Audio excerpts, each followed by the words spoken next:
अस्सलामुअलैकुम। थोड़ा पढ़ लो मैं खुशामदीद। NG 503 का लेसन नंबर 13 स्टार्ट करने जा रहे हैं हम। Teaching of reading skills. अब जो रीडिंग स्किल्स की तरफ आ जाए, रीडिंग एंड कंप्रीहेंशन। रीडिंग होता क्या है?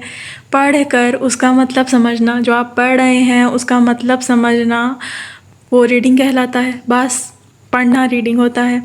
अच्छा जी, उनका आप कहना है, पर उसको उन्होंने ना ज़रूर किसी न किसी चीज़ को कॉम्प्लेक्स ज़रूर बनाना होता है। तो उन्होंने अब क्या कहा है, it is a complex skill requiring the coordination of a number of inter related sources of information. पढ़ने के लिए ये एक ऐसी स्किल है पढ़ना, कि इसके लिए आपको कुछ सोर्सेज की ज़रूरत होती है। वो क्या क्या सोर्सेज की ज़रूरत है? The readers existing knowledge. क्या है, आप पढ़ रहे हैं तो उस पढ़ने से पहले आपको उस लैंग्वेज से फेमिलियर होना पड़ेगा। आपके पहले से एक दिमाग में एग्जिस्टिंग नॉलेज मौजूद होगी लैंग्वेज की, तो ही आप पढ़ सकेंगे ना, कि ये मैं इस वोकैबलरी से फेमिलियर हूँ, मुझे पता है कैसे पढ़ना है, उस लैंग्वेज को मैं जानता हूँ। ठीक है। The information suggested by the text being read. वो जो आप रीड कर रहे हैं, वो जो उससे मीनिंग निकल रहा है, उसको आप समझ सकें। The context of the reading situation. जो आप पढ़ रहे हैं उसका कॉन्टेक्स्ट क्या है, उसके अंदर सिचुएशन क्या बयान की जा रही है, ये सारे आपको इससे फेमिलियर होंगे तो आप प्रॉपर्ली रीड कर पाएंगे। Reading involves. क्या इसमें इन्वॉल्व होता है? Word recognition. सबसे पहले कि आप जो है लफ्ज़ों को पहचान सकें पढ़ते हुए, फिर उसको समझ सकें। तीसरा ये कि जब आप इन दोनों चीज़ों को कर लेते हैं, ये दोनों स्किल्स आपके पास होती हैं, तो इनके कोऑर्डिनेशन से ये होता है कि आप बहुत फ्लुएंटली और इफ़ेक्टिवली और एक्यूरेटली रीडिंग करें या कर सकते हैं। ये तीन चीज़ें रीडिंग में इन्वॉल्व होती हैं। ठीक है। Extensive and intensive reading. जैसे कि हमने पहले पढ़ा एक्सटेंसिव लिसनिंग और इंटेंसिव लिसनिंग, ये भी वैसा ही है। ठीक है। ये वैसे आगे डिटेल से बयान किया गया है। एक्सटेंसिव लिसनिंग का बस आप ये समझ लें कि जब आप अपने इंजॉयमेंट के लिए या प्लेयर के लिए अपनी मर्ज़ी से कुछ पढ़ते हैं तो वो एक्सटेंसिव लिसनिंग रीडिंग में आ जाता है।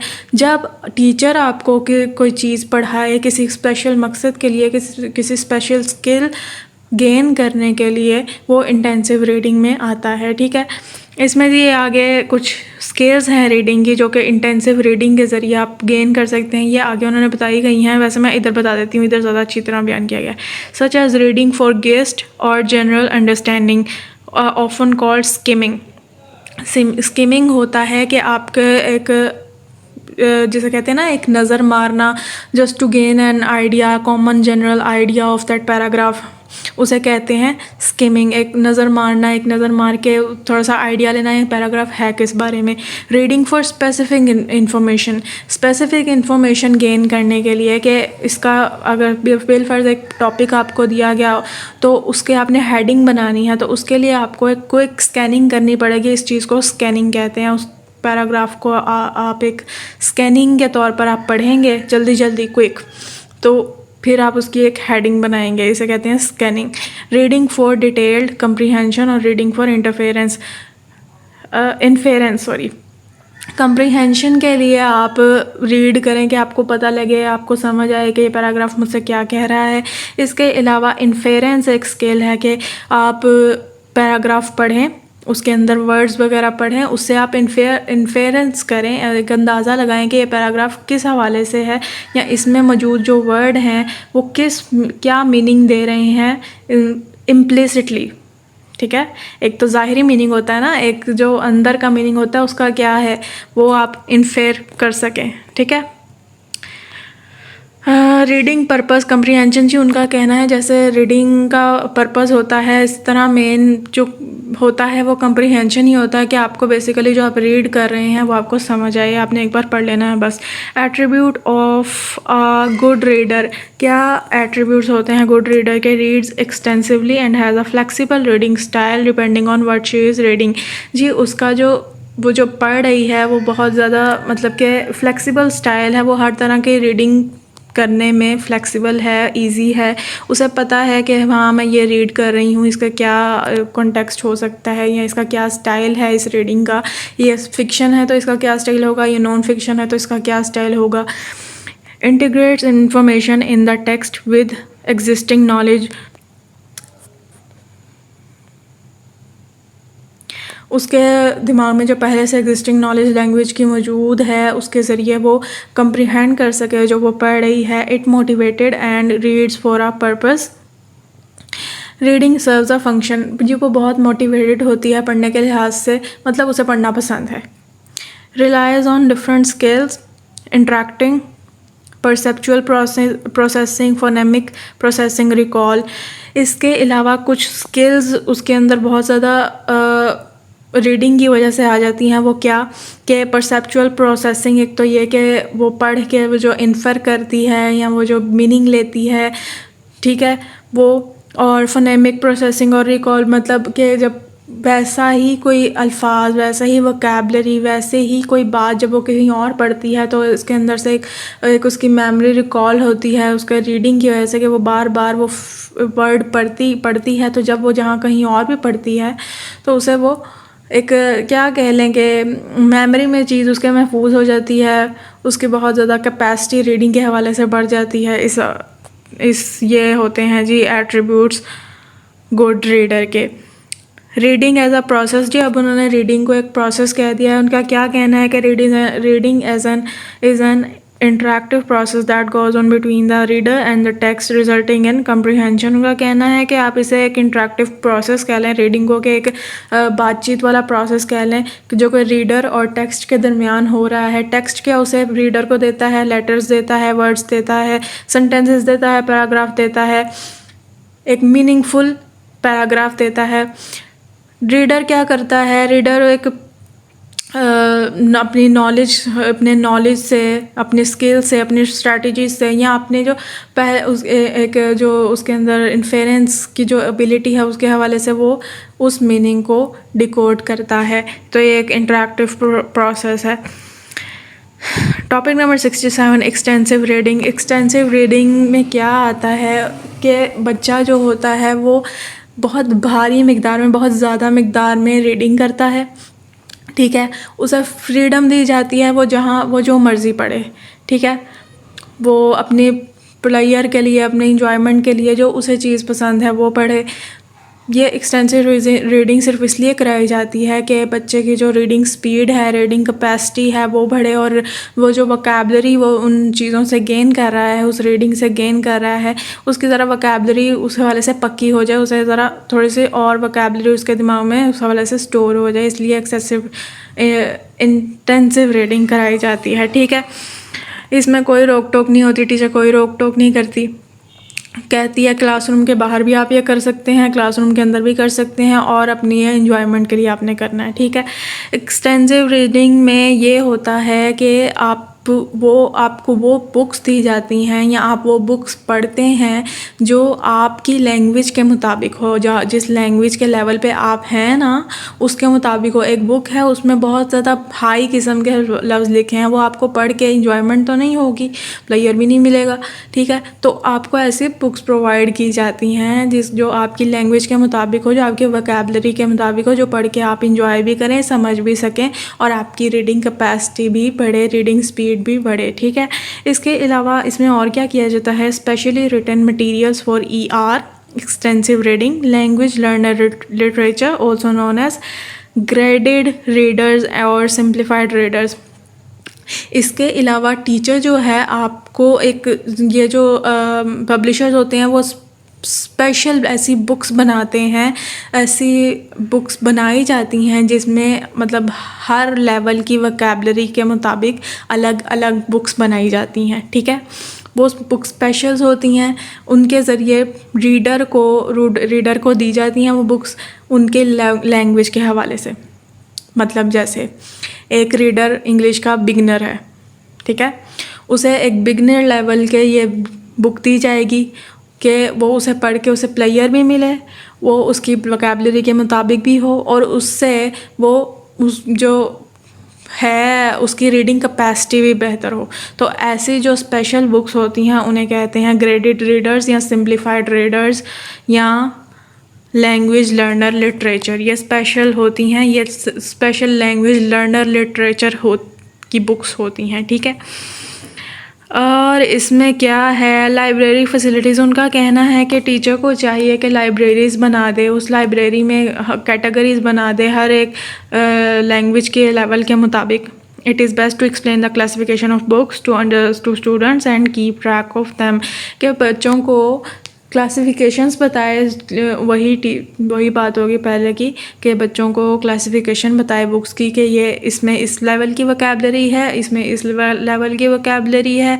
और फिर बाद में बच्चे जब पढ़ें उसको तो उनका जो उन्होंने गेन किया है उसका भी ट्रैक रखे, उसका भी रिकॉर्ड रखे, वो बच्चे ने पढ़ के लिया क्या है, हासिल क्या किया है. Role of the teacher in ER program, क्या रोल होता है. ऑर्गेनाइज़र होती है, ट्यूटर होती है, मोटिवेटर होती है. ER टास्क क्या है जी. ER टास्क में वीकली रीडिंग डायरी आ जाती है कि आप वीकली एक रीडिंग डायरी, एक जिसे कहते हैं रीडिंग एक्टिविटी कराई जाती है. Short books reviews for class notice boards, जो बच्चों को बुक्स दी जाती हैं, जो शॉर्ट बुक्स वो पढ़ते हैं या जो भी वो पढ़ते हैं उसका रिव्यू उनसे मांगा जाता है कि जी हाँ जी आपने पढ़ा है तो आप इसका रिव्यू दें, आपको ये कैसी लगी. रीडिंग रिकॉर्ड चार्ट्स, वो जो टीचर रिकॉर्ड रखती है स्टूडेंट्स का उसको रीड किया जाता है ठीक है. Oral interviews about what students read, जो स्टूडेंट्स ने पढ़ा है उनसे पूछा जाता है कि आपने क्या पढ़ा, बताएं अपने अल्फाज में. ये जी है. Topic number 68, intensive reading. Intensive reading में क्या होता है बेसिकली. एक्सटेंसिव रीडिंग में आप पढ़ते हैं प्लेयर के लिए, ठीक है. इंटेंसिव रीडिंग में क्या होता है, आपको स्पेशल स्किल गेन करनी होती है थ्रू रीडिंग, ठीक है. और वो टीचर आपको पढ़ाती है, टीचर डिसाइड करती है आप आज क्या पढ़ेंगे, इसमें से आप क्या सीखेंगे, आज आपको क्या सिखाना है. पहले में आपको फ्रीडम दी जाती है, इसमें आपको कोई फ्रीडम नहीं दी जाती. आपको फ़र्क पता होना चाहिए इन दोनों का, ठीक है. Reasons for introducing IR sequence in class, क्या रीज़न है. It help students practise specific skills such as skimming for general understanding और गेस्ट और scanning to extract specific information. ये जो मैंने आपको पहले स्किल्स बता दी हैं ऊपर, वो रीज़न्स हैं इनकी इंटेंसिव रीडिंग की को इंट्रोड्यूस करवाने की. वो रीज़न्स हैं कि बच्चे को स्कैनिंग आए, स्किमिंग आए और वो कंप्रीहेंड कर सके और उसे कम्युनिकेटिव पर्पस पता लग सके रीडिंग के थ्रू, या जो भी रीडिंग के स्पेशल स्किल्स जो भी उसे आ सकती हैं वो इंटेंसिव रीडिंग के थ्रू आएंगी. इंटेंसिव रीडिंग एक्टिविटीज़ में क्या आ जाता है, वही ऊपर वाली जो उन्होंने बताया, स्कीमिंग आए, स्कैनिंग आए, बच्चे को मतलब ये एक्टिविटीज़ बाकायदा कराई जाती हैं. स्किमिंग करवाई जाती है, स्कैनिंग करवाई जाती है. Scanning jumbled paragraphs to put them into the correct order. एक पैराग्राफ दिया गया है बच्चे को, उसमें कोई तरतीब नहीं है, कोई जुमला पहले आ रहा है, कोई जुमला बाद में आ रहा है, तो बच्चे को कहा गया है कि इसकी स्कैनिंग करें, इसको स्कैन करके एक बार पढ़ें और फिर बाद में इसको तरतीब से लिखें. ये एक्टिविटीज़ ऐसे होती हैं. Role of the teacher in IR classroom, क्या रोल होता है. ऑर्गेनाइज़र होती है, ऑब्जर्वर होती है, फीडबैक ऑर्गेनाइज़र होती है, प्रॉम्प्टर होती है. क्वेश्चन ऑफ वोकैबुलरी लर्निंग, उनका कहना है कि ये भी एक्टिविटी में आता है कि जब बच्चे को कोई पैराग्राफ दी जाता है तो बच्चा इस तरह इस सोच में पड़ जाता है कि मुझे इसके मीनिंग नहीं पता, इनमें जो वर्ड्स हैं ना मुझे इनके मीनिंग नहीं पता. तो टीचर को ये चाहिए, इसका ये हल है, टीचर को ये चाहिए कि वो पहले बच्चे को उस पैराग्राफ का पूरा एज अ होल मीनिंग बता दे, एक उसे अंडरस्टैंडिंग करवा दे कि पैराग्राफ को आपको क्या रहा है. बाद में जो है इंडिविजुअल वर्ड्स मीनिंग करवा दें उन्हें, ठीक है. इन्हेंसिंग स्टूडेंट पार्टिसिपेशन, इसके अलावा ये भी कहा गया कि अगर स्टूडेंट पैराग्राफ पढ़ के खुद से कंप्रीहेंशन करना चाहता है ना तो उसे करने दिया जाए, उसके पार्टिसिपेशन को अप्रिशिएट किया जाए. जिक्सा रीडिंग आ जाती है इसमें. जिक्सा रीडिंग क्या होती है, student read different text and then share the information they have gathered in order to piece together the whole story. Different students को डिफरेंट पैराग्राफ दिए जाते हैं, ठीक है. वो पढ़ते हैं और बाद में हर कोई अपने जो उसने पढ़ा उसे बयान करता है और एक पूरी स्टोरी को मुकम्मल करते हैं. एक पूरी स्टोरी ही बेसिकली दी जाती है, उसके मुख्तलिफ पार्ट्स टीचर मुख्तलिफ स्टूडेंट को दे देती है, ठीक है. तो ये जी जिक्सा रीडिंग होती है. ठीक हो गया. Topic number 69 strategies for developing reading skills. अब जी क्या स्ट्रैटेजीज़ अपनाई जाती हैं टू डेवलप रीडिंग स्किल्स। सबसे पहले जी ये आ जाए, स्ट्रैटेजिक रीडर होता क्या है, क्या उसके अंदर खूबियाँ होती हैं। Understand the goal of a reading activity, वो जो रीडिंग एक्टिविटी करवाई जा रही है वो उसका गोल समझता है। And have a range of well practice reading strategies eight there disposal, उसे बहुत सारी रीडिंग स्ट्रैटेजीज़ पहले से ही पता होती हैं। ठीक है। Apply them in efficient combination, monitor comprehension appropriately, recognize miscomprehension and repair comprehension problem effectively। वो जी एक्टिविटी करने से पहले या कुछ पढ़ने से पहले ही वो कह देता है कि मैं इस पे ये वाली स्ट्रेटजी अप्लाई करूँगा। इसके अलावा वो उसको जो पैराग्राफ पढ़ने के बाद या रीडिंग करने के बाद जो उसे समझ आती है, जो वो कम्प्रीहेंड करता है, उसे मॉनिटर करता है, उसको जो उसने गलत समझा, जो कम्प्रीहेंशन उसने की कहीं पे या मिसकॉन्सेप्ट उसके दिमाग में आया, उसने उसे कंफर्म करता है, उसको दोबारा से मॉनिटर करता है, उसे इवैल्यूएट करता है।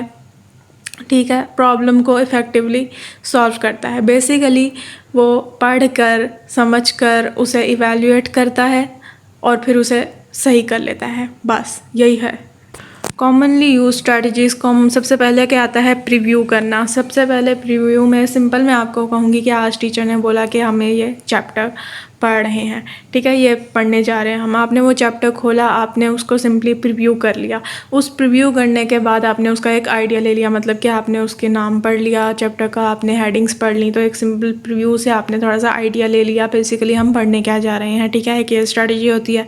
एक प्रिडिक्टिंग होती है कि आपने वो पढ़ा, ठीक है, आपने चैप्टर नेम पढ़ा, आपने हेडिंग्स पढ़ी, आपने एक स्किमिंग थोड़ी सी की अपने चैप्टर की, तो आपने एक थोड़ा सा आइडिया ले लिया बेसिकली कि हम आज पढ़ने क्या जा रहे हैं। वो चैप्टर के नेम से ही आपने एक प्रिडिक्शन कर ली कि हम आज क्या पढ़ने जा रहे हैं, बेसिकली चैप्टर है किस बारे में। या कोई भी चीज़ आप कह लें, आप कोई पैराग्राफ ले लें, मैं तो आपको चैप्टर की मिसाल दे रही हूँ, एक पैराग्राफ के तौर पर आप ले लें कि कोई पैराग्राफ आपके सामने पढ़ा है, उसकी आपने एक स्किमिंग की थोड़ी सी, तो आपको एक आइडिया हो गया।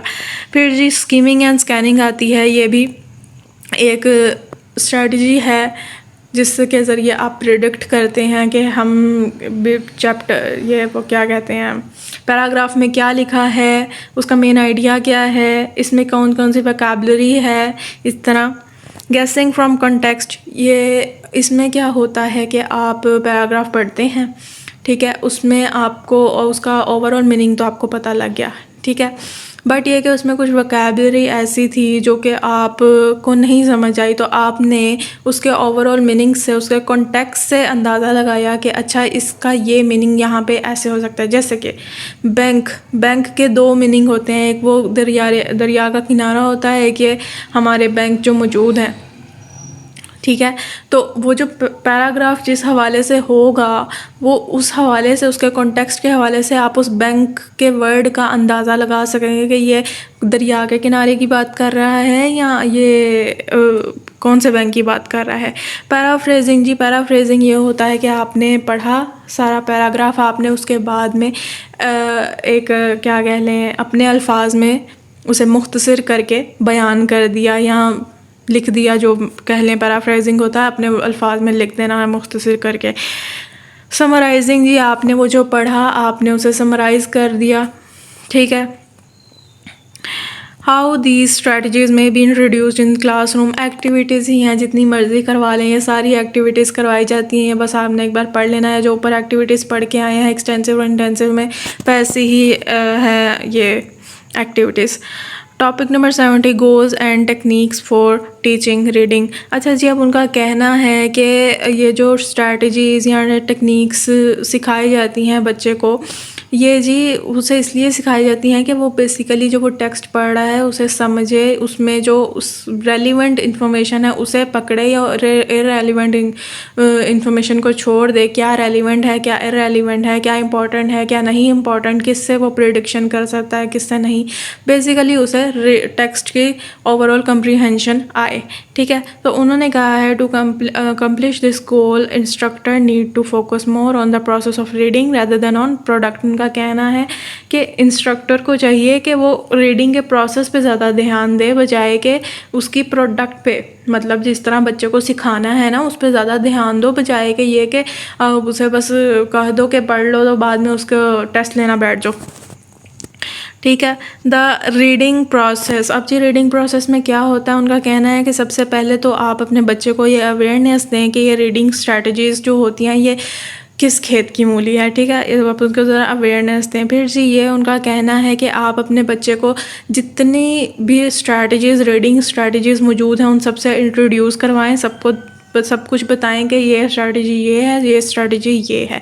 ठीक है। फिर जी उसको तीसरे स्टेप में ये बताएं कि आप अपने मुताबिक आपको कौन सी रीडिंग स्ट्रैटेजी सूट करती है ज़्यादा। ठीक है, आपने कहाँ पे कौन सी रीडिंग स्ट्रैटेजी अप्लाई करनी है अपने मुताबिक। ठीक है, या टेक्स्ट के मुताबिक। फिर जी चौथे में क्या आता है, उनका कहना है कि आउट ऑफ द क्लासरूम भी बच्चे को इनकरेज करें कि ये क्लासरूम से बाहर भी एक्टिविटी करनी चाहिए या स्ट्रैटेजी अप्लाई करनी चाहिए। फिर जी उनका कहना है they periodically review how and when to use particular strategy. वो जो इंस्ट्रक्टर है वो बच्चे को पीरियडिकली एक तरतीब से लेके चले कि हमने कहाँ पे कौन सी स्ट्रैटेजी यूज़ करनी है, कौन सा टेक्स्ट है इस काबिल के इसके ऊपर ये स्ट्रैटेजी यूज़ की जाए, कहाँ पे नहीं। ठीक है, they do not assume that student will transfer strategy use from one task to another. They explicitly mention how a particular strategy can be use in a different type of reading task. हाँ जी, वही एक बात कही गई है कि task के मुताबिक, एक्टिविटी के मुताबिक अपनी रीडिंग स्ट्रैटेजी को अपनाएं, या अपने मुताबिक आप खुद इस काबिल होने चाहिए कि आपको पता होना चाहिए कि हमने कहाँ पे कौन सी रीडिंग स्ट्रैटेजी अप्लाई करनी है। Integrating reading strategy in instruction, effective readers know how to use strategies before, during and after reading। उनका कहना है कि इफ़ेक्टिव रीडर्स जो होते हैं ना, जो मतलब सही इफ़ेक्टिवली रीडर कहा जाता है जिन्हें इफ़ेक्टिव रीडर, वो क्या कहते हैं, उन्हें पता होता है कि हमने कहाँ पे कौन सी स्ट्रैटेजी यूज़ करनी है, टास्क करने से पहले कौन सी स्ट्रैटेजी अपनानी है, टास्क के दरमियान क्या स्ट्रैटेजी अपनानी है, और टास्क करने के बाद क्या स्ट्रैटेजी होगी, मतलब कि before reading, during reading and after reading. ठीक है, बिफ़ोर रीडिंग में उनका कहना है कि पहले तो ये कि आप ये देख लें कि आपका पर्पस क्या है पढ़ने का। ठीक है, उसके मुताबिक फिर आप अपनी स्ट्रैटेजी डिसाइड करते हैं। मतलब कि अगर आप जल्दी जल्दी कोई पढ़ना चाहते हैं, कोई इतना आपको जल्दी है, ठीक है, आप बस एक मेन आइडिया लेना चाहते हैं, तो आप स्किमिंग और स्कैनिंग करेंगे ऑब्वियसली। ठीक है, तो आपका ये जो है पहले जो बिफ़ोर रीडिंग है, ये आपको अपना पर्पस पता होना चाहिए, फिर आप अपनी स्ट्रैटेजी अप्लाई करेंगे। During and after reading, during and after reading आप क्या करेंगे, आप जी बेसिकली आप कंप्रीहेंड करेंगे अपने जो है टेक्स्ट को। ठीक है, वो स्ट्रैटेजी जो आपने अप्लाई कर दी, आप फिर उसका एक मेन आइडिया लेंगे, एक मोनीटर करेंगे उसे, एक प्रिडिक्शन करेंगे। ठीक है, आपने स्किमिंग कर ली। ठीक है, पहले आपने अपना पर्पस डिसाइड कर लिया कि मैंने इसकी एक क्विक स्कैनिंग करनी है, मैंने बस जल्दी जल्दी पढ़ना है, तो आपने स्ट्रैटेजी क्या अप्लाई की, आपने स्किमिंग अप्लाई की। स्किमिंग करने के बाद आपने ड्यूरिंग रीडिंग आपने क्या किया, आपने एक मेन आइडिया ले लिया, आपने आइडिया लेके एक प्रिडिक्शन कर दी कि अच्छा इस पैराग्राफ में ये कह रहे हैं या इस पैराग्राफ का ये मेन आइडिया हो सकता है, प्रिडिक्शन कर दी। ठीक है, आफ्टर रीडिंग आपने क्या करना है, अपनी वो जो प्रिडिक्शन है या जो आपने कंप्रीहेंशन की है उसकी आपने उसे इवेल्युएट करना है। ठीक है, अगर आपकी वो प्रिडिक्शन सही है, इवेल्युएशन आपकी सही है तो ठीक है, नहीं तो ये कि आपको फिर अपनी स्ट्रैटेजी बदलने की ज़रूरत है, बेसिकली ये कह रहे हैं। यूज़ ऑफ ऑथेंटिक मटेरियल, ये ऑथेंटिक मटेरियल आपको यूज़ करना चाहिए। Topic number 71, activities for developing reading skills. अच्छा जी, अब उनका कहना है, ये MCQs देख लें। A fully developed reading activity sports students as readers through pre reading, while reading and post reading activities. वही ऊपर वाली बात, before reading, during reading and after reading वाली बात है कि उनका कहना है एक्टिविटीज़ भी ऐसी ही हैं, वो एक्टिविटी जो कि स्टूडेंट को सपोर्ट करे प्री रीडिंग में, while reading and post reading में, वो बेस्ट होती हैं, वो फुली डेवलप्ड होती हैं। अच्छा जी, प्री रीडिंग टास्क कौन से होते हैं, एक्टिविटी कोई भी एक्टिविटी, रीडिंग एक्टिविटी शुरू करने से पहले जो टास्क होते हैं, मतलब कि टीचर क्या करती है, एक एक्टिविटी करवाना चाहती है, वो रीडिंग एक्टिविटी, वो क्या करेगी, वो पहले उसका जो वो पैसेज वो देगी अपने स्टूडेंट को, उसका थोड़ा सा इंट्रोडक्शन करवा देगी कि आज हम ये करने जा रहे हैं, इसमें ऐसे, या उनके उस पैराग्राफ में जो मुश्किल वोकैबलरी होगी उसका थोड़ा सा एक क्या कहने वर्ड्स मीनिंग करवा देगी, एक आइडिया हो जाएगा बच्चे को, एक थोड़ा सा इंट्रोडक्शन हो जाएगा, एक थोड़ी सी प्रिडिक्शन हो जाएगी उसकी, वो प्रिडिक्ट कर लेगा। उसके बाद प्रिडिक्शन में क्या क्या आता है, prediction can be based upon a title और विजुअल, वो जो पैराग्राफ है उसका टाइटल कोई होगा उसके ऊपर वो प्रिडिक्शन कर सकता है बच्चा, या टीचर अगर कोई उसे विजुअल दिखा रही है, कोई पिक्चर दिखा रही है कि आज हम इस वाले से एक्टिविटी करेंगे, तो उस विजुअल को देख के मे बी वो प्रिडिक्शन करे। नॉलेज ऑफ द ऑथर, वो जिस हवाले से जिस ऑथर का वो पैसेज पढ़ने जा रही है उसके बारे में अगर उसे इल्म होगा तो फिर उस हवाले से वो प्रिडिक्शन करेगी। ये जी आपने बस एक बार पढ़ लेने हैं, इस हवाले से प्रिडिक्शन करते हैं। While reading task, during reading task कौन कौन से होते हैं, एक्टिविटीज़ क्या हैं, slashed and cut up text, this is the generally collaborative reading activity MCQ। Slashed और कट अप टेक्स्ट क्या होते हैं कि एक एक सेंटेंस जो है वो एक चिट पे लिखा होता है, ठीक है, वो एक एक बच्चे के पास होता है, वो बेसिकली एक पूरा पैसेज होता है, उस पैसेज का एक एक सेंटेंस एक एक चिट पे लिखा होता है और वो चिट मुख्तलिफ बच्चों के पास होती है। हर एक बच्चे ने एक तरतीब के थ्रू वो सेंटेंस जोड़ने होते हैं, तब जाके वो स्टोरी या वो पैसेज एक तरतीब के साथ मुकम्मल होता है। ये होता है स्लैश्ड कट अप टेक्स्ट।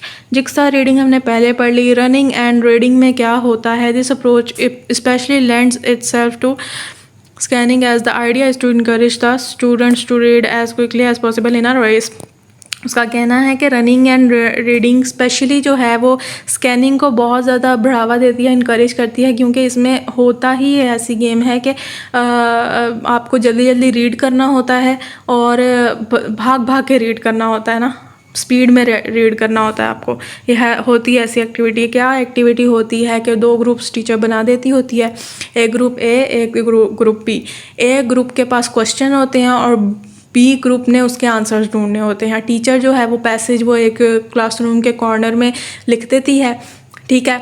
ए ग्रुप का एक बंदा बी ग्रुप से एक क्वेश्चन पूछता है, उसने भाग के जाना होता है वहाँ पे क्लासरूम के कॉर्नर में, वहाँ से जल्दी से स्कैनिंग करके वो पैसेज पढ़ना होता है और फिर भाग के वापस आके उसका जवाब देना होता है, ठीक है। ये है एक्टिविटी। पोस्ट रीडिंग टास्क में क्या आता है, telling someone about what we have read is a very natural reaction to a text MCQs।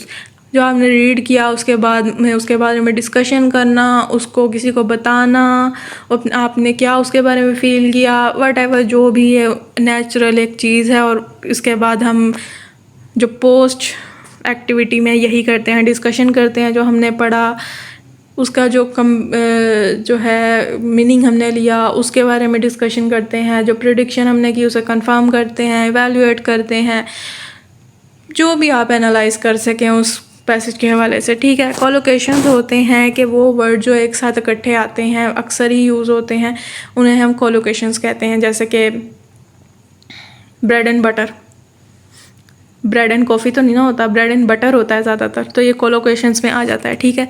बस जी इसी के साथ होता है हमारा लेसन ख़त्म। अपना ध्यान रखें, दुआ में याद रखें। अल्लाह हाफिज़।